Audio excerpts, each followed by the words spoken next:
मराठी कलासृष्टीतील दिग्गज ज्येष्ठ अभिनेते विजय कदम यांचे नुकतेच निधन झाले। गेल्या 1 ते 1.5 वर्षापासून ते कर्करोगाशी झुंज देत होते।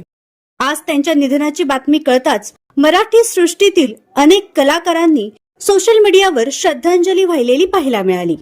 पण प्रत्यक्षात मात्र त्यांच्या अंत्यसंस्कारावेळी मोजक्याच कलाकारांनी उपस्थिती दर्शवली।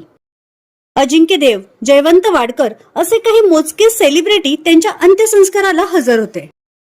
परंतु मराठी इंडस्ट्री एवढी मोठी असूनही कलाकारांना विजय कदम यांच्या अंत्यसंस्काराला उपस्थित राहता आले नाही, म्हणून खेद व्यक्त करण्यात येत आहे। या सोशल मीडियामुळे जग जवळ आले असले तरी माणुसकी मात्र दूर चाललेली पाहायला मिळत आहे। कधी एकेकाळी कलाकारांच्या निधनाची बातमी ऐकून जनसागर जमा व्हायचा, पण या आधुनिकीकरणामुळे माणुसकी कुठेतरी हरवत चाललीये।